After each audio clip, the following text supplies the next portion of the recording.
끔찍한 이 총기 난사 사건으로 우리 군의 이 관심병사 제도가 주목을 받고 있죠. 국방부는 관심병사들의 심리 상담 또 지도를 위해서 병영생활 전문 상담관 각 군에 파견하고 있습니다. 현재 한 200여 명 정도 활동 중이라는데 너무 숫자가 적다는 지적이 있어서 이번 사건 계기로 이 전문 상담관을 확충하겠다고 밝혔어요. 자, 그 전문 상담관으로 지금 활동하고 계신 한 분을 전화해 좀 모시겠습니다. 김현택 상담관이세요. 안녕하세요. 예, 안녕하십니까. 예. 그러니까 직장이신 거죠? 군 부대가 직장이신 거죠? 예, 제가 군부대가 직장입니다. 예, 맞습니다. 그러니까 전문 교육을 받은 상담사이신 거고. 예, 뭐 그런 관련 그런 공부나 뭐 학력이나 자격을 취득하고요. 예. 국방부에서 이제 정기적으로 선발합니다. 예. 거기서 응시가 돼 선발이 된 겁니다. 그러니까 군인 신분은 아니고 민간인이고. 예, 민간인 신분입니다. 그래서 지금 몇 년째 이 활동하고 계십니까?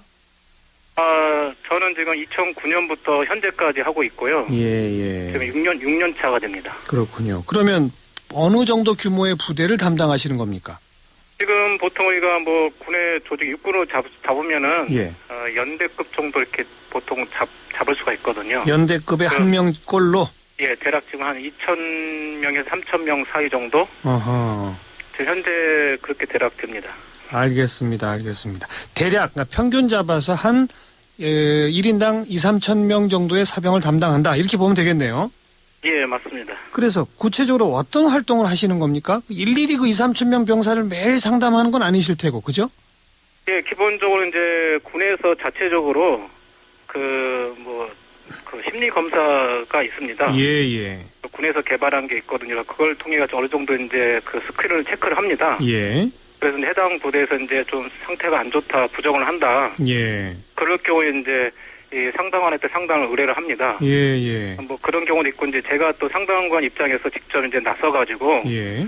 뭐 부대를 방문해가지고 또 체크해 보기도 하고 여러 채널을 통해서 체크를 합니다. 네. 그래서 그 이른바 ABC 세 등급 이른바 관심 사병으로 나눈다면서요? 예, 맞습니다. 그렇게 ABC 세 등급 다 합하면 지금 한 20% 전체 군인의? 현재 지금 이제 좀 그 자료로 보면요. 예. 국방부에서 이제 이미 이제 보도된 것처럼 예. 우리 병사 총 인원의 한 1에서 한 5% 정도 잡습니다. 1에서 한 5% 미만. 예. 그랬을 때 약 한 7,000명 정도 지금 대략 나오고 있습니다. 그게 ABC 등급 다 합한 거예요? 특별 대상으로 잡기 때문에요. 예. 지금 이제 굳이 얘기한다면 A급 정도를 말씀드릴 수 있겠죠. 그러니까요. 근데 예. B급, C급은 그렇게 뭐 특별한 관리를 안 해도 되는 겁니까? 이게 사실 보면은 이제 B급부터는 이제 뭐 가장 중요한 게 A급 이제 우리가 봤을 때 이제 그 자살 우려자라든지 사고 우려자. 예. 그다음에 이제 이런 심리 검사에서 좀 문제시된 경우. 예. 그런 경우를 A급으로 봅니다. 그러니까요. 예, 그런 경우 가장 중요하지. B급, C급은 이제 그 다음 단계가 되죠. 그러니까 그 A 등급이 지금 전 한 1에서 5% 이내 미만이다 이렇게 말씀하셨잖아요. 예. 그럼 우리 김현택 상담관 부대에 A 등급으로 분류된 사람들하고 상담관께서는 어떻게 접촉합니까? 매일 상담합니까? 아니면 뭐 주간 단위로 합니까? 어떻게 합니까? 거의 이제 제가 이제 정기적으로 최소한 일주일 이내에 이제 뭐 최소 한 번 이상 만나고요. 또 심각학형으로는 이제 24시간 체크를 합니다. 그러니까 뭐 자살 우려자나 이제 사고 우려자 경우에는 뭐 부대마다 상황이 다 다르겠지만은 뭐 대부분 이제 그런 식으로 운영이 되죠. 사실 이게 A급이 있다면은 상당히 부대에서 상당히 힘든 상황이 됩니다. 예. 그래서 최소 매주 한 번씩 상담을 하신다. 예. 또 필요하면 24시간 체크하신다. 예, 그렇죠. 전화도 체크도 하고요. 부대 측에 또 간부하고 또 체크도 하고. 그런데 그게 주변 병사들이 다 알 거 아니에요. 그 부대 측에서 이제 그 기본적으로 이제 알려진 경우도 있고요. 예. 또 알려지지 않은 경우도 있기도 합니다. 근데 최소 일주일에 한 번씩 상담관하고 면담하러 뭐 예를 들어서 일정을 빠진다든지 그러면 저 친구 A급으로 분류돼서 저렇게 대접받고 있구나라고 주변에서 다른 사병들이 알게 되고 혹시 그것 때문에 이른바 뭐 따돌림을 당하다든지 이런 게 더 심해지고 이럴 우려는 없습니까? 그럴 경우에 이제 거기에 맞춰 또 다시 또 조치를 합니다. 예를 들어서 뭐 부대 내 또 의무실한 곳이 있기 때문에요. 예. 별도로 또 이렇게 격리도 시켜주기도 하고요. 예. 또 해당 또 우리 병들한테 이해를 시키기도 하고. 예. 일단은 지속적으로 이제 어떤 집중 관리를 하고 있는 상황입니다. 예. 그게 단지 그냥 상담관만 집중 관리해서 되는 게 아니라 제가 지금 여쭤본 것은 사실은 그 병사가 속해 있는 예컨대 뭐 분대장, 소대장뿐 아니라 동료 병사들도 다른 좀 각별한 관심을 갖고 돌봐야 되는 거 아닙니까?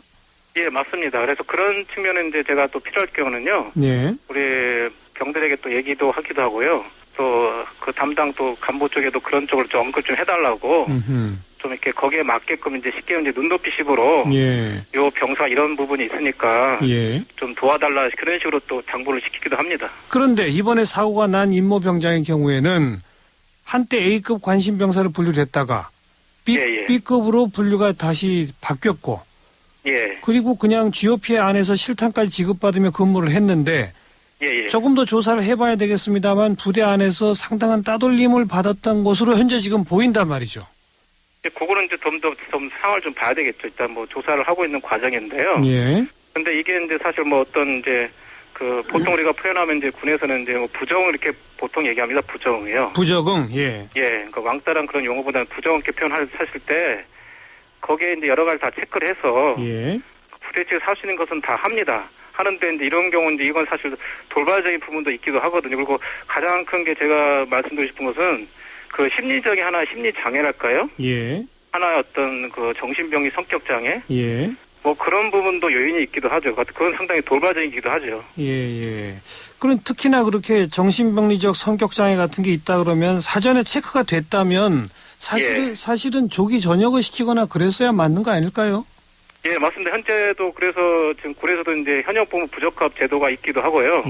저도 개인적으로 또 그렇게 해가지고 또 많이 이렇게 또 복무를 변경시키기도 했었습니다. 근데 이제 그게 이제 사실 조치하고 한다는 게 그게 쉬운 게 아니고요.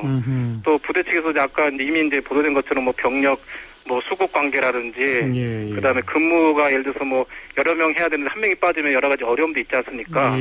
그래서 부대 측에서 여러 가지를 최대한 여러 가지 체크해서 어쨌든 간에 가장 중요한 포인트는 상태가 안 좋다면은 바로 조치를 하고 있는 상황이죠. 근데 이제 아까 말씀드린 것처럼 우발적인 측면, 충동적인 측면 뭐 그런 경우가 있기도 하죠. 예를 들어서 제가 실제로 상담하다 보면은 어떤 경우는 이제 뭐 자기를 힘들게 한다.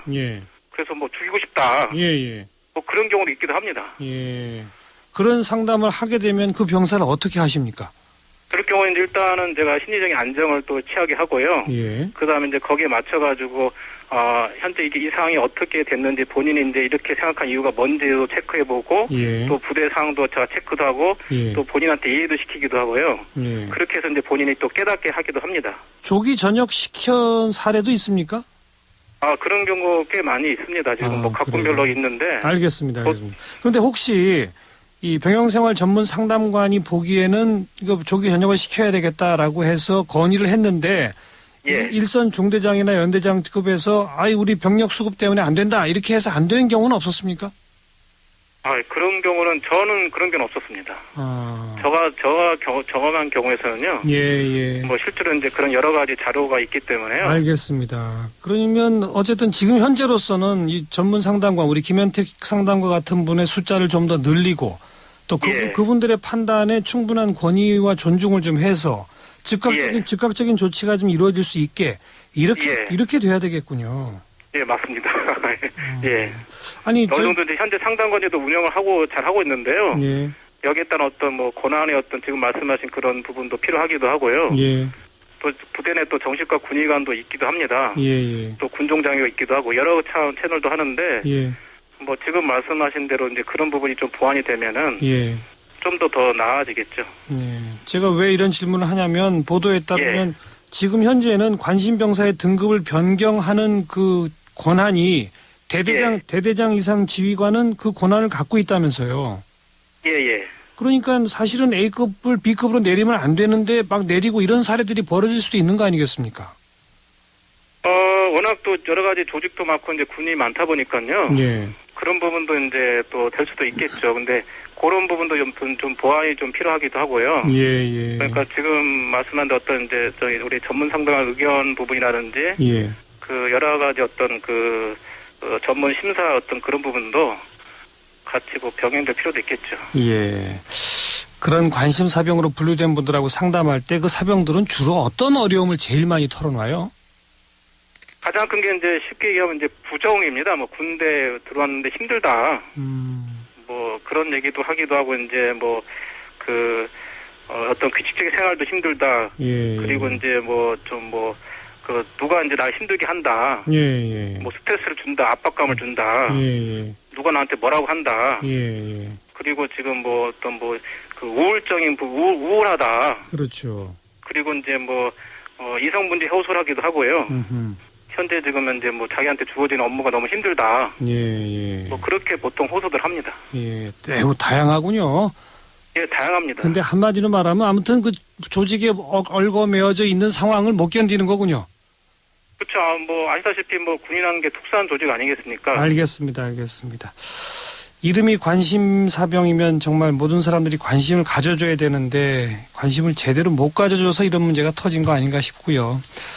예, 여기까지 말씀 듣죠. 고맙습니다. 예, 고맙습니다. 네, 국방부의 병영생활 전문 상담관 김현택 상담관이었습니다.